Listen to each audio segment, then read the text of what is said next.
That brings us for the second point, which is resisting your impulse.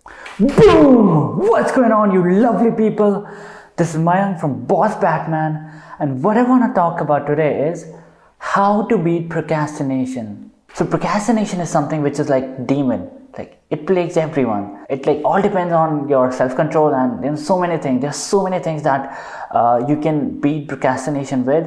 So I'm just gonna give you 4 or 5 the best way that I figured it out, like how you can do it. So without further ado, let's jump right in. So before starting, let's figure out like why you want to beat procrastination. We know that if you want to really, be the master or be the person who's like high performance and want to achieve our goals, or maybe want to just excel in a career, or maybe want to just push through all the barriers that we have in our business, we have to work like hell. So you've heard of Elon Musk, or maybe you have heard of somebody that their work ethic is on another level. What do you think? Why people are so much obsessed with work ethic? If you have like awesome work ethic, dude, you are gonna make these goals as a child play. So that's why. But the thing is, why you cannot do the work. So this procrastination, it just took so many years of my life. I've wasted because of this procrastination. I'll do this tomorrow, I'll do this day after tomorrow. So this is our mind, it just wants to play. So this was one of my biggest problem in life. So I just cannot do the work. I read so many things and I just couldn't do it. And I don't know how do you just sit down and work for hours upon hours. So it was never me, and I just couldn't get it. Like, how can people work so much and just slaving away their whole week and just work, and how do they become so high performance? So I really wanted to beat procrastination, but what I really wanted was to work like hell, so that at the end of the day I feel like I've achieved something, and which in turn just gonna help me with my career. And I wanted to be high performance individual, but it was never in my reality. And I've tried so many things. You know what they say? They say that just stay organized, be disciplined, get away from distraction. There are some bigger things that you need to do in order for these smaller things to just fit right in the puzzle. And then you can really have a clear understanding to how to beat procrastination.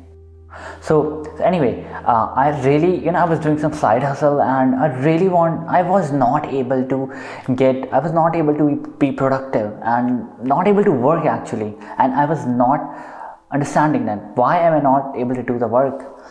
And I didn't know that back, there are so many things that were holding me back. And I didn't know that, what are the things which already was my beliefs, and what my lifestyle was. There's so many things that was pulling me down, and I was like, I've had enough. And I was like, let's get this shit done. So something in me, it's like I see so many people, how they can do it and how I was not able to do it. So I started looking for different ways how to beat procrastination and how to be really productive. So I knew that this is something I really need to take care of.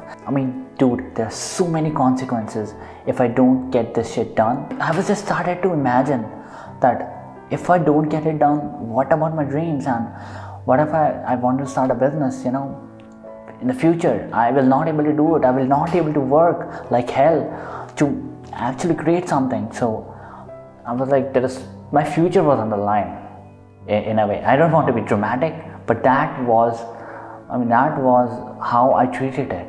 So I started reading, how can you beat procrastination? And so I've started reading books and different videos, and there's so many things I've learned. So there's so many garbage as well. So it's like very difficult to know what garbage is and what is not. So in this video, I'm gonna just clear your mind, and I'm gonna tell you 4 to 5 things that you can do right now in order to have immediate results. But at the same time, I'm going to tell you a few things which can really solidify your foundation, so that you can beat procrastination. There are 5 things that you need to do in order to beat procrastination. So the first thing is, you have to love what you do. So think of this as loving what you do. It just makes things so much easier. you will not have a problem with procrastination if you love what you do. Because this is what I found in all these friends, and even in the resources that I was going through and figuring it out, that loving what you do, it is as important as at least 50% of the work. So when you love what you do, it's like things just become automatic. You don't have to put effort. Because right now, if you're looking for ways to beat procrastination, it's like so much effortful for you. But if you love what you do, it's like it's effortless. But what if you're stuck in a job or in your work which you don't love doing? How do you deal with it? Or should you change your profession? Well, I won't say that you should change your profession. I would say just start loving what you do. Later in this video, I'm gonna just link something so how you can love your work. I will tell you later in this video.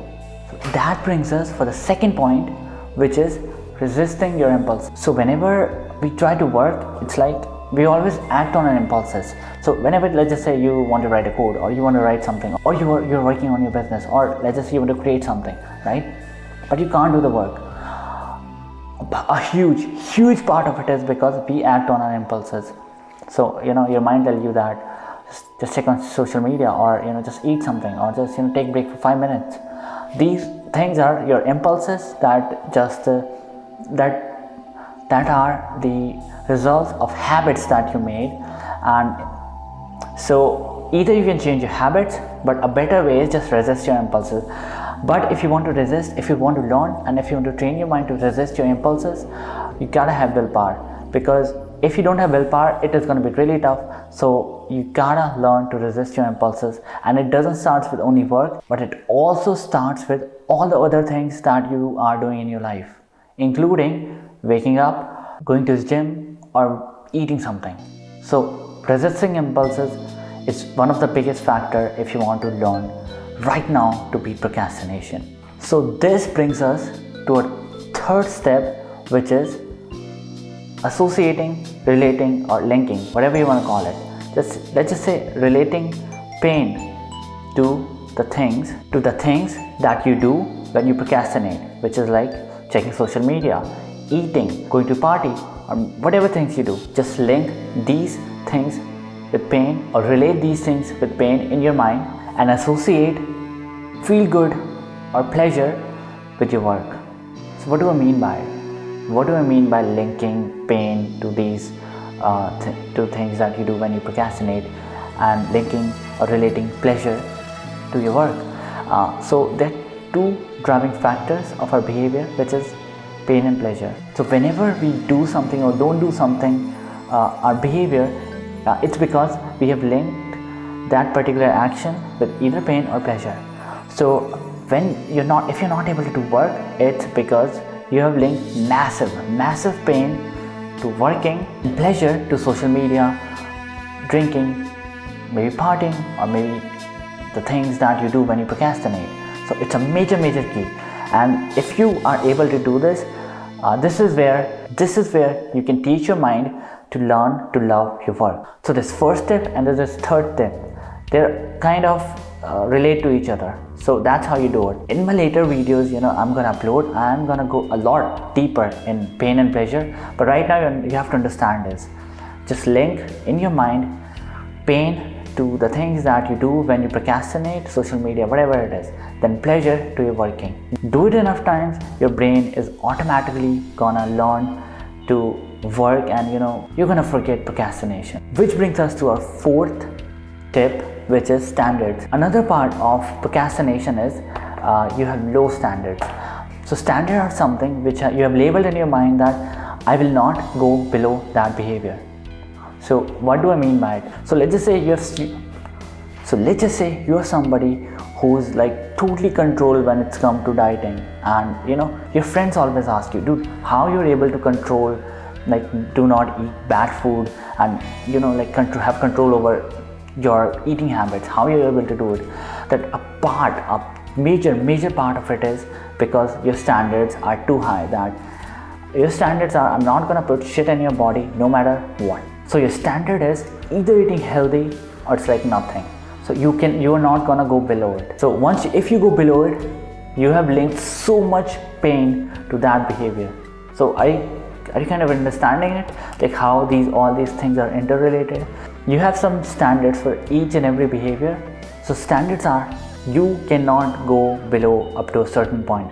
So if you put your standards high, that no matter what, I am gonna work, no matter what, like nothing can change it, then you are gonna work. And whenever you do not work or you skip work, because your standards are so high, you're gonna feel so much pain that from the next day you're gonna do it. So you have to keep your standards high.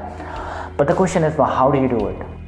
So how you do it is, you have to keep telling and believing that no matter what, I'm not gonna go beyond it. So if it's work, you're like, no matter what, I'm not gonna skip work, or I'm not gonna use social media no matter what. This is my standard, deal with it.